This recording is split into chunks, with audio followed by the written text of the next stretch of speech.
할렐루야. 우리 옆에 분들과 잠시 인사 나누겠습니다. 당신의 모습에서 예수님의 얼굴을 봅니다. 당신의 모습에서 예수님의 얼굴을 봅니다. 네, 당신이 있어서 참 행복합니다. 당신이 있어서 참 행복합니다. 참 잘 오셨습니다. 참 잘하셨습니다. 네, 서로 인사 나누시기 바랍니다. 우리가 지금 계속해서 무엇을 위해 믿는가라는 주제를 가지고 본문 말씀 조금씩 바꾸고 있습니다만은 큰 주제를 가지고 지금 말씀을 전하고 있습니다. 저와 여러분, 우리 모두는 믿음을 가지고 있기에 이 자리에 나와 있고 이 시간에도 살아계신 하나님을 예배하는 줄로 믿습니다. 그런데 우리가 믿는 믿음의 목적이 무엇인지 우리 다시 한번 생각해 보아야 하고, 내가 생각하는 믿음의 목적과 성경이 우리들에게 말씀하고 있는 믿음의 목적 그리고 방향은 무엇인지를 우리는 생각하고 우리의 믿음과 비교해 보아야 할 줄로 믿습니다. 그래서 성경이 원하는, 하나님께서 우리에게 원하시는 믿음의 방향을 따라 살아가는 것이 무엇보다도 중요한 줄로 믿습니다. 그래서 지난 주일과 그 전 주일에 우리는 세상의 부양과 풍성함 때문에 믿음을 가지는 것이 아님을 우리가 말씀을 함께 나누었습니다. 그리고 우리의 믿음의 목적은 오직 우리의 주님이신 예수 그리스도를 닮아가는 것, 그리스도의 장성한 분량이 충만한 데까지 이르는 것이 우리의 목적, 믿음의 목적이라는 말씀을 드렸습니다. 자, 그래서 그리스도의 장성한 분량이 충만한 데까지 자라가는 것이 우리의 믿음의 목적이자 목표라는 사실을 우리는 분명히 알아야 합니다. 그래서 사람들이 당신은 왜 믿습니까? 무엇을 위해 믿습니까? 라고 묻는다면 어떻게 대답을 해야 합니까? 그리스도를 닮아가는 것이 믿음의 이유고 믿음의 목적이라는 사실을 우리는 말씀을 잘 할 수 있어야 합니다. 그래서 지난 시간에는 그리스도를 닮아가야 할 것 두 가지를 여러분들에게 말씀을 드렸습니다. 하나는 예수 그리스도의 삶의 기초는 바로 하나님과의 사귐에 있었음을 말씀드렸죠. 그다음에 두 번째는 선교를 닮아가야 한다는 말씀을 드렸습니다. 그래서 교회의 사명, 성도의 사명, 그리스도인의 사명은 무엇입니까? 오직 예수 그리스도의 십자가의 복음을 증거하고 영혼을 구원하는 데 있다는 사실을 우리는 분명히 알아야 한다는 것입니다. 이제 오늘 세 번째로 그리스도의 삶의 태도인 섬김을 닮아가야 한다는 사실을 우리는 깨달아야 합니다.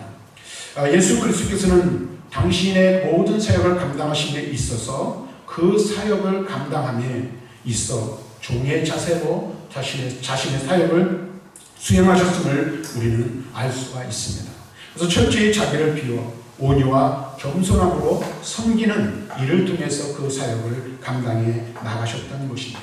그래서 오늘 우리가 요한복음 13장 14절 15절의 말씀을 함께 읽었는데, 이 예수님의 섬김의 자세가 바로 제자들의 발을 씻기는 장면에서 가장 극적으로 잘 드러나고 있음을 우리는 말씀을 통해서 알 수가 있습니다. 그래서 다시 한번 말씀을 읽어드리면 이렇게 말하죠. 예수님께서는 내가 주와 또는 선생이 되어 너희의 발을 씻었으니 너희도 서로 발을 씻어주는 것이 옳으니라. 내가 너희에게 행한 것 같이 너희도 행하게 하려 하여 본을 보였노라. 이렇게 말씀해주고 있습니다. 주님께서 이와 같은 본을 보이신 이유가 무엇입니까? 무엇 때문에 이와 같이 행하셨습니까? 너희도 행하게 하려 하여 본을 보였노라. 이렇게 말씀하고 있습니다. 오늘 우리는 무엇을 본받아야 합니까? 예수님을 본받아야 합니다. 예수님을 닮아가야 합니다. 예수님처럼 살아야 합니다. 근데 예수님의 무엇처럼 살아야 합니까? 예수님께서 이 세상에 오셔서 섬김의 종으로 오시고 섬김의 삶을 사셨다는 것처럼 우리도 서로 섬기는 삶을 살아야 할 것을 말씀해 주고 있는 것입니다. 그래서 사도 바울은 빌립보서 2장 5절부터 8절 말씀에서 우리들에게 예수님의 사역, 예수님의 삶에 대해서 잘 말씀해 주고 있죠. 너희 안에 이 마음을 품으라. 곧 그리스도 예수의 마음이 그는 근본 하나님의 본체시나 하나님과 동등됨을 취할 것으로 여기지 아니하시고 오히려 자기를 비워 종의 형체를 가지사 사람들과 같이 되셨고 사람의 모양으로 나타나사 자기를 낮추시고 죽기까지 복종하셨으니 곧 십자가에 죽으십니다. 아멘. 예수님께서는 복음서에서도 말씀하셨죠. 인자가 온 것은 섬김을 받으려 함이 아니라 도리어 섬기려 하고 많은 사람들을 위하여 자신을 대속의 제물로 주시기 위하여 이 세상에 오셨음을, 예수 그리스도께서 이 땅에 오신 삶의 목적, 사명의 목적을 분명하게 말씀해 주고 있는 것을 우리는 알 수가 있습니다. 예수님께서는 섬김의 종으로 이 세상에 오셨고, 섬김의 종으로 오신 그대로 제자들을 섬기시고 사람들을 섬기시며 사역을 통해서 섬김의 삶을 사셨음을 우리는 너무나도 잘 압니다. 자, 그럼 여러분 한번 여기서 생각해 보십시오. 믿음으로 산다는 것은 무엇을 말하는 걸까? 그리스도인다운 삶은 어떤 것을 이야기하는 것일까요? 오늘 여러분, 제가 이런 이 설교를 하는 우리가 이유를 분명히 알아야 돼요. 오늘 우리가 이와 같은 말씀을 드려야 될 이유를 분명히 알아야 돼요. 오늘 우리는 예수를 믿어 구원받았고 믿음으로 하나님의 은혜와 축복을 누리는 자의 삶을 살아갑니다. 오늘도 우리가 믿음을 가졌기에 이 자리에 나와서 예배합니다. 또 그리스도인이라는 이름을 가지고 세상 속에서 살아갑니다. 그런데 대부분의 많은 그리스도인의 삶의 모습을 보면 여기서 있는 저나 혹은 여러분들과 별과 다를 바 없는 줄 아는데, 그리스도를 닮아야 한다는 이 캐치프레이즈를 가지고 구원을 외치지만 실제적인 삶 속에서 그리스도를 닮아가는 삶의 모습, 그리스도를 본받아 그리스도처럼 살아가려고 하는 삶의 모습이 있는가, 우리들이 한번 우리 자신을 돌아볼 때에 그렇지 못한 경우들이 너무나도 많이 있다는 것입니다. 세상 속에서뿐만 아니에요. 교회 안에서도 마찬가지입니다. 그리스도를 닮아가야 할 성도들, 그리스도를 본받아 그리스도의 본을 따라 살아가며 함께 교회 안에서 신앙생활하고 성도의 교제를 하며 서로를 세워줘야 할 성도들 사이에서도 섬기는 것이 아니라 섬김을 받으려고 합니다. 누군가를 격려하고 위로해주며 세워주는 것이 아니라 누군가가 나를 알아주고 나를 세워주고 나를 격려해주기만을 바라는 그런 마음이 우리 안에 가득 차 있지는 않은가 하는 것입니다. 다시 한번 묻습니다. 믿음으로 산다는 것은 여러분 무엇이라고 생각합니까? 또 그리스도를 닮아가는 것은, 그리스도인으로 사는 것은 과연 무엇을 말하는 것일까요? 그것은 곧 예수 그리스도의 섬김의 본, 겸손의 본을 따라 사는 것이라고 우리 주님께서는 분명하게 말씀해 주고 있습니다. 낮아짐의 본을 따라 살아가는 것입니다. 오늘 우리 모두는, 여기 있는 저나 여러분들 우리 모두는 그리스도, 한 사람의 그리스도로, 한 사람의 성도로 이 땅을 살아갈 때 어떻게 해요? 자기를 낮추시고 죽기까지 하나님의 거룩하신 뜻에 복종하셨던 주님을 본받아 우리 우리 자신을 낮추고 섬김과 겸손의 삶을 살아야 할 것이라고 말씀해 주고 있어요. 이것이 믿음으로 살아가는 사람들의 삶의 모습이며, 믿음을 따라 살아간다고 고백하는 자들이 살아야 할 삶의 방향임을 말씀해 주고 있는 거예요. 그래서 네 번째로 그리스도의 삶의 과정인 복종을 우리는 닮아가야 하는 것입니다.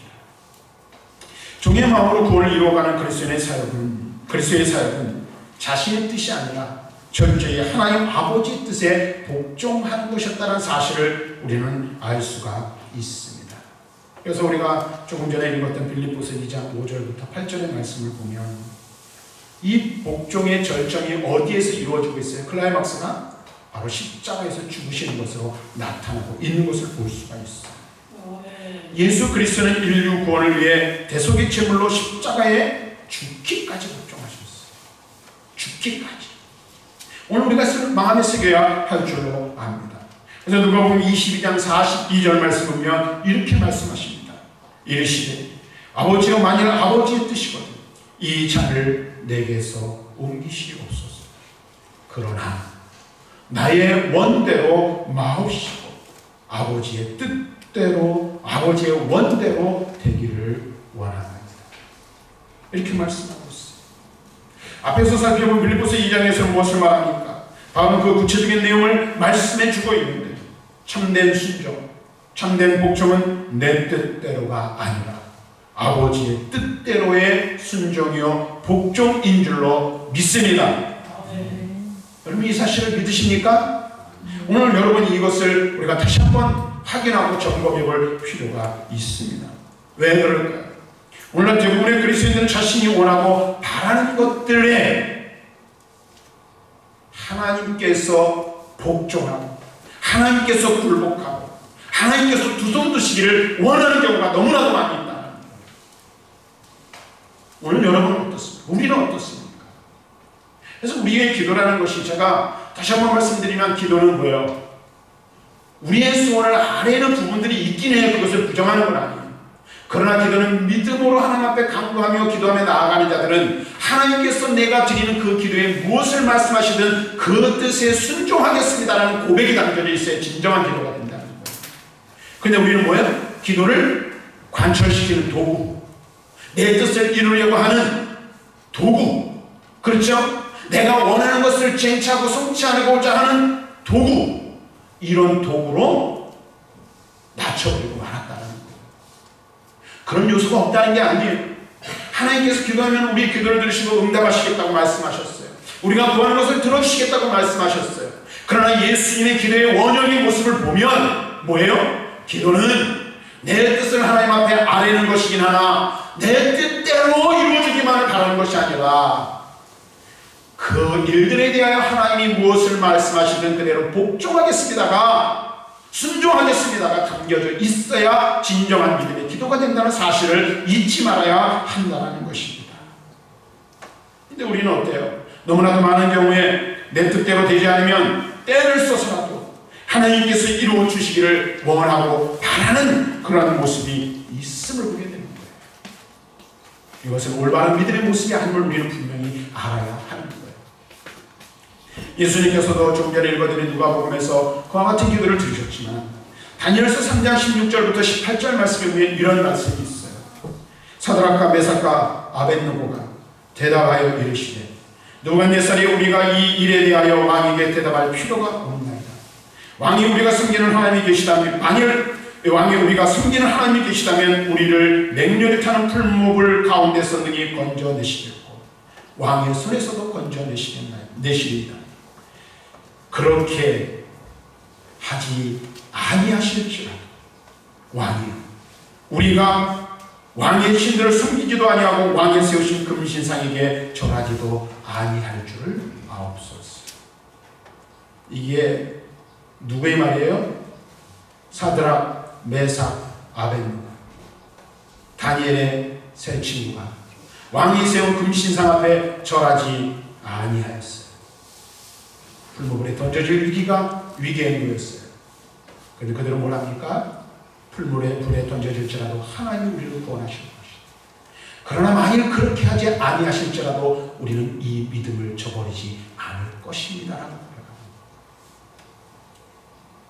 무슨 말이에요?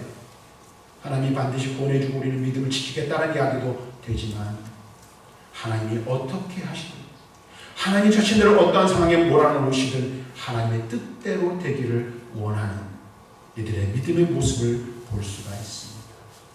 이들의 믿음의 모습이 저와 여러분들의 모습이 되기를 원합니다. 우리의 믿음이 되기를 원합니다.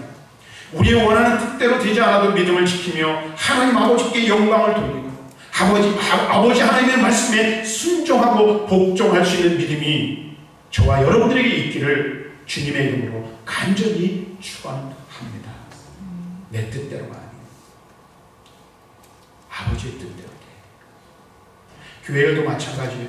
여러분의 개인의 삶도 마찬가지예요. 어떤 일들을 우리가 맞닥뜨렸을 때도 마찬가지예요. 우리는 그 모든 일들을 통해서 무엇을 구해야 합니까? 우리를 향하신 하나님 아버지의 뜻이 무엇인지를 구하고 찾을 수 있어야 돼요. 그리고 주님께서 우리에게 어떤 말씀을 하시든지 간에 우리는 그 뜻 앞에 순종하며 복종할 수 있는 믿음이 있어야 할 줄로 믿습니다. 아멘. 네. 그런 믿음이 있기를 주님의 이름으로 간절히 축원합니다. 그러면요, 히브리서 11장에서 말하고 있는 세상이 감당하지 못할 사람들이 될 수 있는 거예요. 저와 여러분들 그런 믿음의 사람들이 되기를 다시 한번 주님의 이름으로 간절히 축원합니다. 마지막으로 다섯 번째는 그리스도의 삶의 완성은 연합이라고 말하고 있어요. 그래서 우리는 그리스도의 연합, 곧 하나됨을 닮아가야 하는 거예요. 예수 그리스도는 십자가 달려 죽으시고 부활하신 후 이 땅의 모든 영광을 받으실 수 있음에도 불구하고 호련히 승천하여 성령께 모든 일을 위임하셨습니다. 또한 의심과 불신으로 뿔뿔이 흩어졌던 제자들을 충성스럽게 여겨 인류 구원의 사명자로 그들에게 사명을 부탁하셨음을 보게 됩니다. 뿐만 아니라 오늘 이 시대를 살아가고 있는 자격 없는 저와 여러분에게도 구원 사역의 주역이 되도록 기꺼이 자신의 모든 권세를 양도하고 맡기셨다는 사실을 우리는 기억해야 할 필요가 있습니다. 그래서 우리가 잘 아는 말씀 마태복음 28장 18절부터 20절 말씀이며 이렇게 말씀하세요. 예수께서 나와 말씀하여 이르시되 하늘과 땅의 모든 권세를 내게 주셨으니 그러므로 너희는 가서 모든 민족을 제자로 삼아 아버지와 아들과 성령의 이름으로 세례를 베풀고 내가 너희에게 분부한 모든 것을 가르쳐 지키게 하라. 볼지어다 내가 세상 끝날까지 너희와 항상 함께 있으리라. 이 말씀이 주는 의미는 여러 가지가 있어요. 그래서 이것을 지상대 명령이라고도 말을 해요. 지상대 명령, 땅의 대명령을 말하는 게 아니에요. 가장 지고하고 지순하고 숭고한 가장 존귀한 사명, 명령임을 말씀해 주고 있는 거예요. 그런데 여러분 보세요. 이 말씀을 보면 마지막에 이렇게 말해요. 내가 세상 끝날까지 너희와 항상 함께 있으리라. 우리에게 이렇게 말씀해 주고 있어요. 하늘과 땅의 권세를 모두 가지신 그분께서 우리와 하나 되셨음을 말씀해 주고 있어요. 그분이 먼저 하나님 아버지와 하나됨을 이루시고 하나님 아버지께서 하나님 아버지와 하나 된 예수 그리스도께서 우리와 함께 하셔서 우리와 하나 되어 하나님의 구원 사역을 이루시겠다라고 말씀해 주고 있는 겁니다. 여러분 잘 보세요. 교회는 무엇입니까? 눈에 보이는 건물이 아닙니다. 오늘 이렇게 예배하는 예수 그리스도를 주로 모신 저와 여러분들이 함께 모인 이 모임이 교회인 줄로 믿습니다. 교회의 머리는 누구이시죠? 예수 그리스도이세요. 우리는 그분의 그 몸의 지체들이에요. 그리스도 예수를 머리로 하여 한 교회로 모이고 우리가 한 지체 되어서 한 몸을 이루고 있다는 사실을 분명하게 알아야 합니다.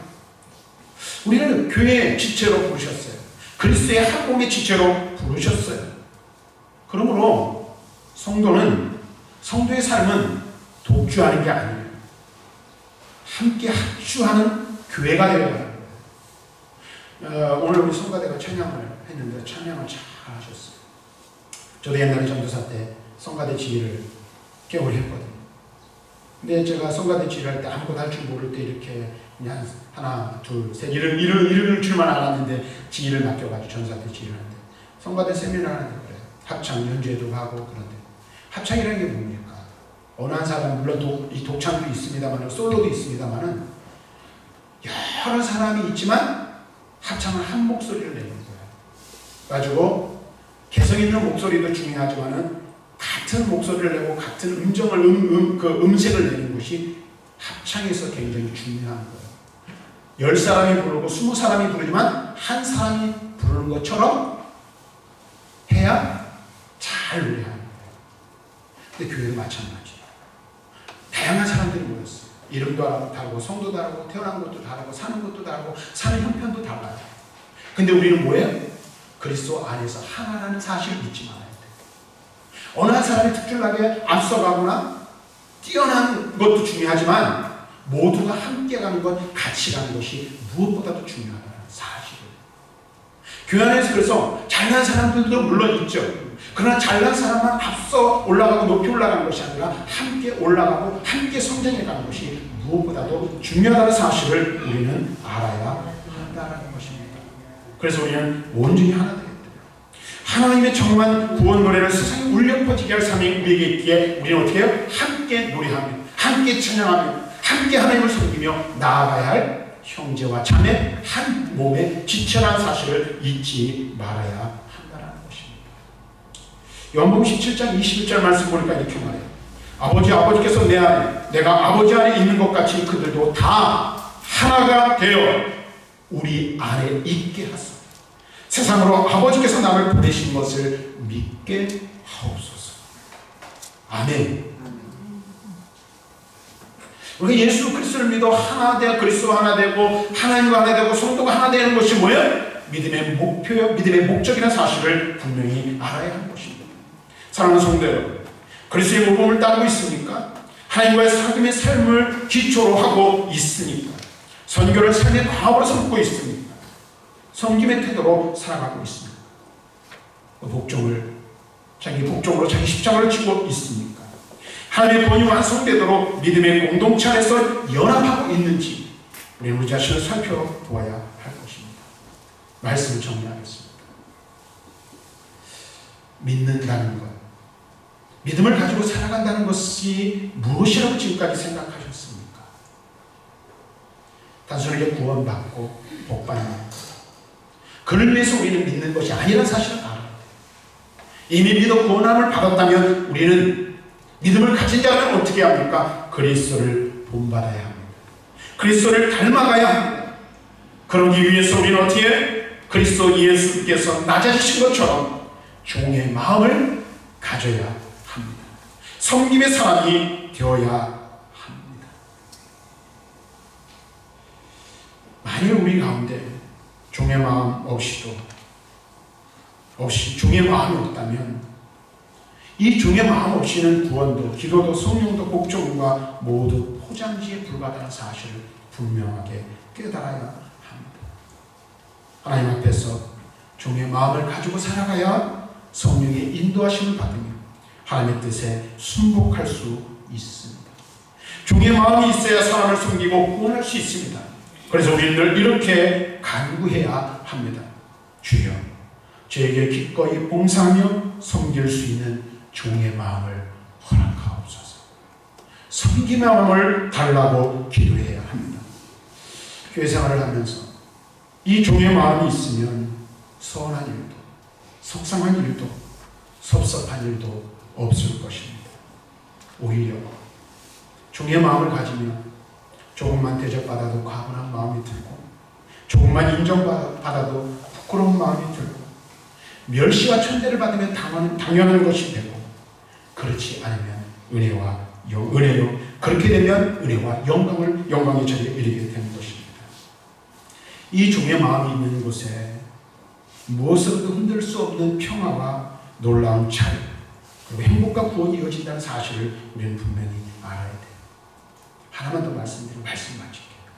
우리가 세상을 살아가다 보면 나보다 좀 힘이 있거나 권세가 있는 사람에게 당할 때가 많이 있어요. 억울한 일 당할 때가 많이 있죠. 또 어떤 경우는 사람과의 관계 속에서 무시를 당할 때가 있어요. 그럴 때 우리가 흔히 하는 말이 뭐라고 말합니까? 속상해서 하는 말 중에 하나가 있죠. 내가 네 밥이냐? 이런 말 하죠. 자, 그런데 여러분 보세요. 알고 계십니까? 혹시 예수 그리스도께서 세상에 밥을 오셨다는 사실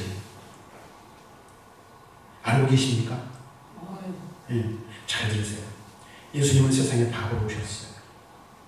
그래서는 자신의 살과 피를 떡과 포도주로 내어주시며 생명의 양식이 되어 주셨습니다. 그리고 이제 그분을 닮고자 하는 우리에게 말씀하세요. 누가복음 9장 13절에 이렇게 말씀하십니다. 너희가 먹을 것을 주어라. 너희가 먹을 것을 주어라. 이것은 오늘 이 시대를 살아가는 그리스도인들의 삶의 방식을 이야기해주고 있는 것입니다. 다시 말하면 우리는 세상에 무엇이 되어야 합니까? 밥이 되어야 한다는 사실이죠. 세상 사람들은 밥이 되어야 한다는 거예요. 여러분은 세상에 떡과 포도주를 구하며 배를 채우려고 하고 있지는 않습니까? 아니면 생명의 떡과 포도주가 되어 세상 사람들을 배부르게 하는 삶을 살고 있습니까? 오늘 우리의 도전이 이런 거예요. 내가 밥이냐? 내가 네 밥이야? 라고 말하는 것이 아니라 나는 너의 밥이다. 나는 너의 밥이다 라고 말할 수 있어야 합니다. 그렇게 외칠 수 있어야 합니다. 종의 마음으로 밥상을 차릴 뿐만 아니라 스스로 밥이 되는 삶, 그것이 바로 예수 그리스도를 본받는 것입니다. 사람들이 나를 무시하고 인정해주지 않고 알아주지 않아도 도리어 그것을 영광으로 여기고 감사함으로 나아갈 수 있는 것, 그것이 바로 그리스도인의 삶의 비결임을 성경은 우리들에게 말씀해주고 있습니다. 사랑하는 여러분, 여러분은 무엇을 위해